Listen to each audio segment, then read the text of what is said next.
going on. We heard a lot of clapping, so I think we might be solving some of our SDGs before 2030. I hope so. I mean, there's a lot of positive energy going around. I'm going to keep this as informal as we can in order to get things done quicker, and I'll be introducing the guests with the goals that and the clusters that they were working with. We'll start with Ms. Helena Clark, former head of the United Nations Development Programme, former Prime Minister of New Zealand, and she was working on goal number 16, peace, justice, and strong institutions.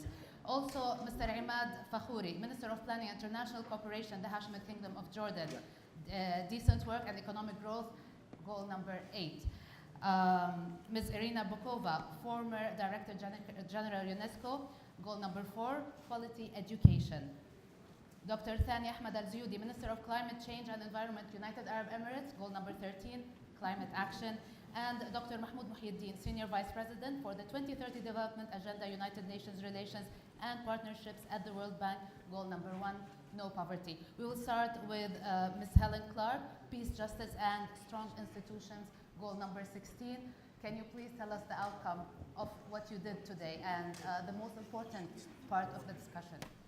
So goal 16 is a very diverse goal which covers everything from combating violence in various forms against women and children all the way to anti-corruption, responsive and inclusive institutions, rule of law, and so on. It's fair to say that most of our conversation was probably around the latter part of it. How do you get to peaceful, inclusive societies where there isn't conflict and things work? And we then talked about the innovative partnerships you would need to achieve that. We talked about the wide range of stakeholders that you clearly need to engage, what we often call the 3 pillars of the state, the executive arm, the legislative arm, the judicial arm, but then what is also in some societies called the 4th estate, which is your media, your civil society in its various forms. Now, I think where we got to, and maybe others ran into the same kind of obstacle, was what are the resources we would have as a group to develop a platform to tell the stories, share the successes and the best practices. We felt we knew where we wanted to go to encourage inclusive national dialogues, particularly emphasising the role and involvement of youth, which in many societies is 2/3 of the population, so ignore at your peril. Youth has to be involved and engaged. Our thinking was along the lines of how can we support storytelling? Could we crowdsource stories? How would we actually create the platform to share the knowledge of what is going on out there to inspire others to act? So that's pretty much the summary of our period of discussion. Did you set steps? Well, yeah, but until we know what resources we've got, we can't really do steps. I mean, we would like to formulate a platform. We'd like to invite people to contribute to the platform. We'd definitely like to signpost events through the platform. All with the aim in the end of encouraging the peaceful, inclusive society and dialogue. But in a sense, until we know how we can be resourced to do this, we can't progress it a bit much further. Good luck. Thank you very much. Indeed. Very much needed for all of us. Good luck here. Yeah. Luck? Yeah. Mr. Imad, decent work and economic growth, goal number 8. Where are we on that? Did we set any implementation plans? So thank you very much. Good afternoon, everyone. Building on what Helen had said, we tried our best as the Global Council concerned with SDG 8. We put for ourselves a vision. We're talking about obviously the growth and employment agenda, and it's very much connected to everything. So we decided that what our value add could be is to focus on what is the shift that is needed in the new development paradigm that can contribute, to inclusive, green economic growth that creates decent jobs, or the decent jobs of the future. So we think because the debate globally is very much looking at all development growth models and trying to kind of, adapt them. And we think there's definitely enough now evidence that shows you need a completely new paradigm in your growth model to build the future jobs.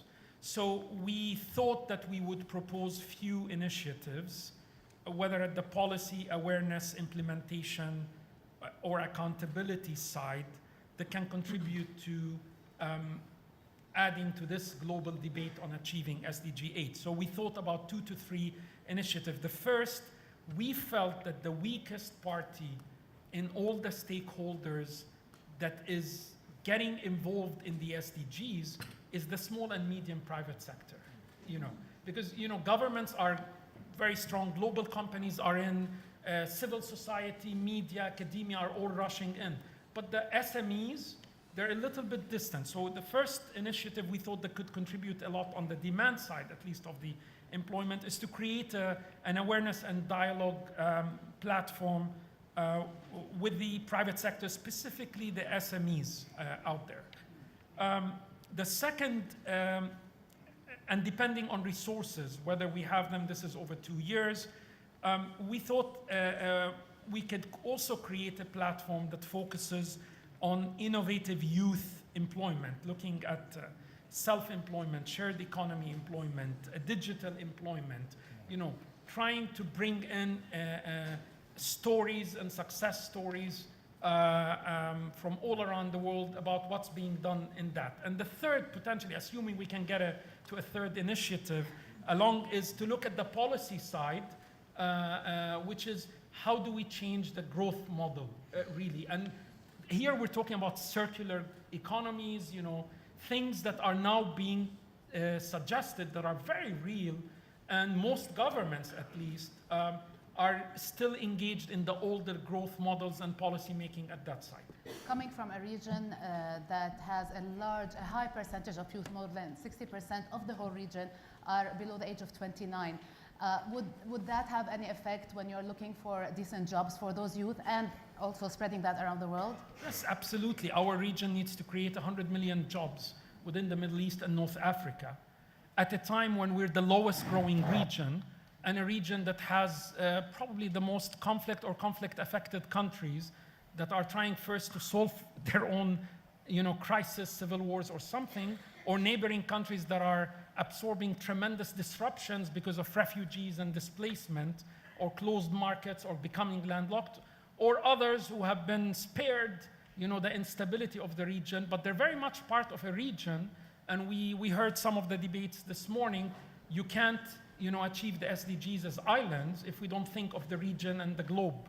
And so for us, this is very real, and it's an extremely difficult challenge and requires a lot of innovation, a lot of cooperation of like-minded countries working together, and a lot of complementarity, hopefully, and creating a better regional economic order so we could actually do better in getting the SDGs achieved. Thank you, and good luck as well. Thank you. Ms.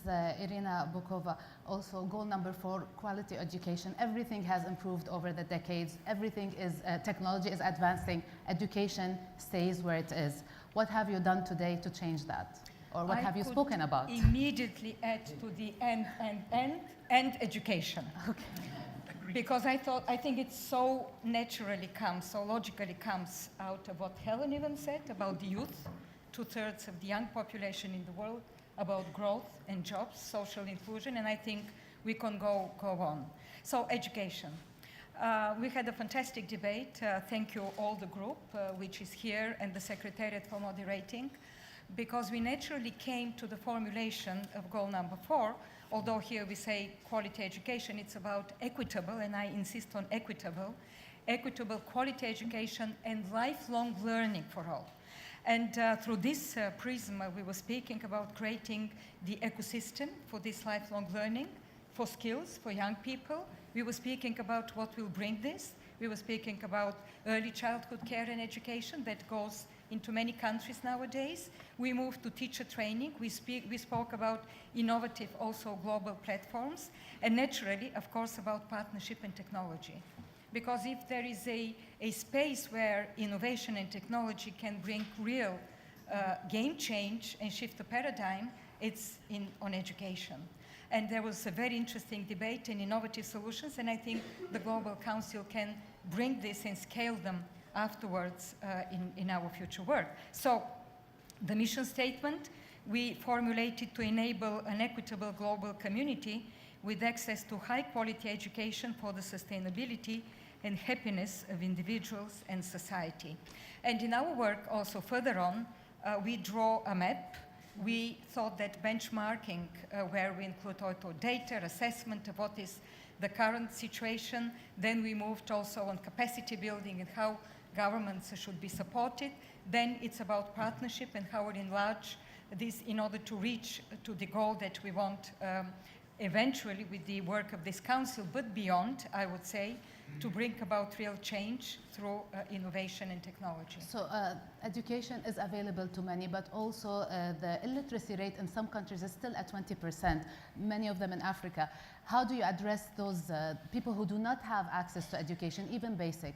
I would say that literacy, we know there are 800 million people still illiterate, and it's not only in Africa. In the middle-income countries, because of inequalities, there is a huge gap in literacy.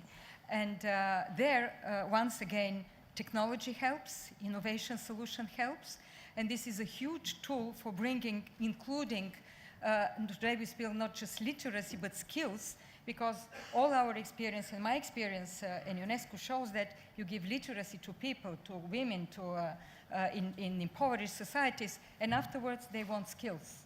So that they take their lives into their hands, and then entrepreneurships and others. So the landscape, I would say, of the approach to literacy is changing nowadays, and technology plays a hugely important role. Thank you very much.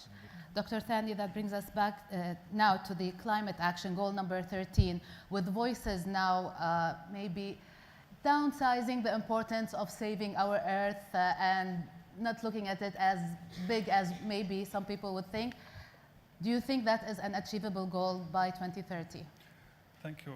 Let me start by putting a humble request to my other colleagues, the chairs of the other global councils, to work hard on their KPIs or achieving the SDGs, because it's going to be much easier for me to achieve my KPIs within this SDG goal, especially SDG number 7.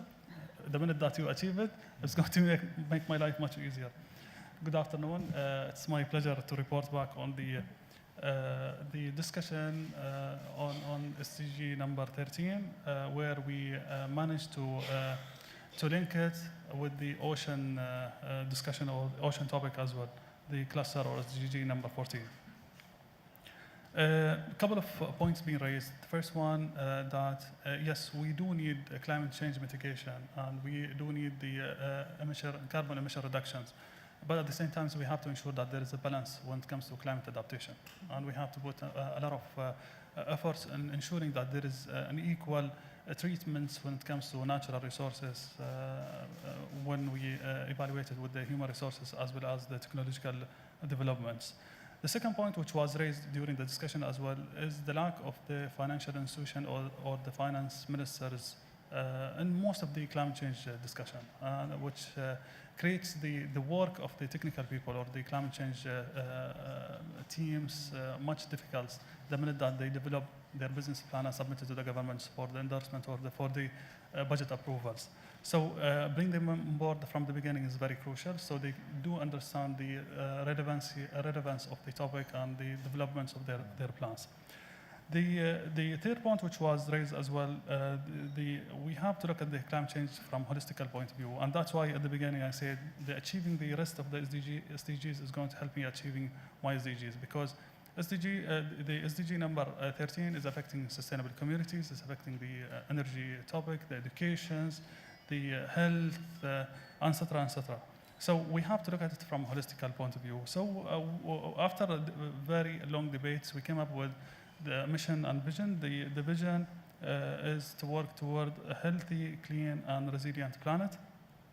And the mission is promote urgent actions on partnerships, finance, investments, education, innovation, research, and developments for holistic solutions to combat climate change and its terrestrial and ocean challenges.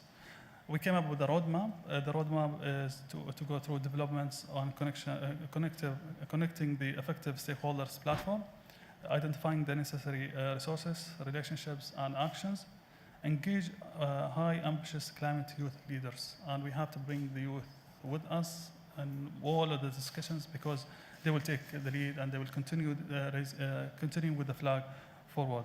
Effective engagements with the current process and create real-life examples where possible on combating climate change.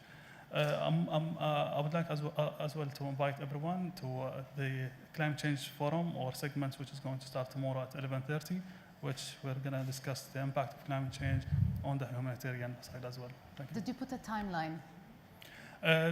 We're going to launch the real platform immediately in April. So the platform is going to develop the roadmap and the timeline for the whole business plan. But what we would like to ensure that by 2030 we're achieving the maximum when it comes to reducing the impact of climate change.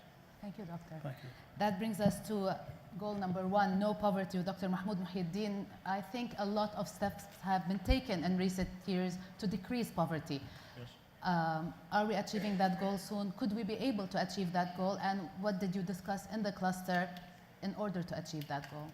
Well, thank you so much. We had a very lively, constructive, and peaceful discussion about this problematic topic that affects 767 million people. These are the number of the extremely poor, as far as we know, and as far back as 2013 data are telling us. Because so what is poor? How do we define poor? Those who are living under $1.90. $1.90. The old figure of was $1, yeah. $1.25 had been revised to $1.90. But this is based on one measure. If you take multidimensional aspects of poverty, the number will be different. If you take into account shocks, disruption, vulnerability, there is a risk for almost everyone. And I would say comfortably that my problem is because of the bads of that happen in different tracks. If we had better governance, if we had better education, if we're taking care of the climate change, the number of the poor would be much less. But one of the good recommendations that we achieved is, as I said, to be wary of the disruptions, and I'll disrupt you in a minute, because we'll have a better speaker to talk about the substance, and then I'll come back. To be inclusive as well. Claire, you can take the floor. Thank you, Mahmoud. So, like others, we also... Okay, thank you.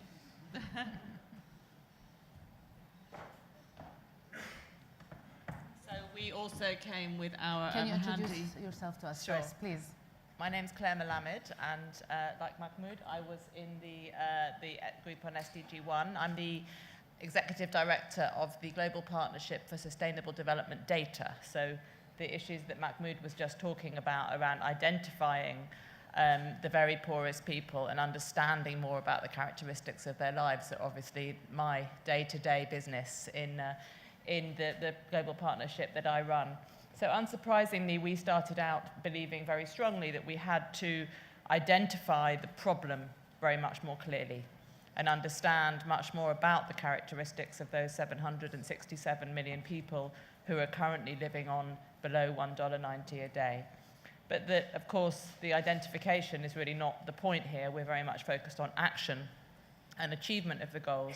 So we then thought there were really a number of different stages that had to be gone through in formulating the plan of action, one of which obviously is identifying both the nature of poverty, but also the nature of those groups that are responsible for the actions that we need to take to end it, understanding what are the relevant actions and the most successful actions that have been taken, and of course understanding the interlinkages with all of the other goals that we're going to be discussing here today. And then we felt very strongly that having formulated a plan based on the evidence that we had in the group and the wisdom of other people in this room and elsewhere, and an understanding of who's responsible for actions, the critical role for this group would be to communicate that effectively and to get those messages out to the right people so that we could move from this kind of analysis to the actions that are necessary to take between now and 2030. Thank you. Thank you very much. Thank you.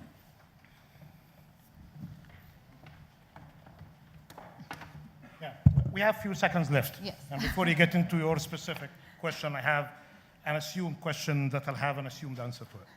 So instead of just talking about global solutions and assuming that all of you in your own global practices and councils are going to do your best in order to put us on track, that will solve not my problem, but the problem of those millions.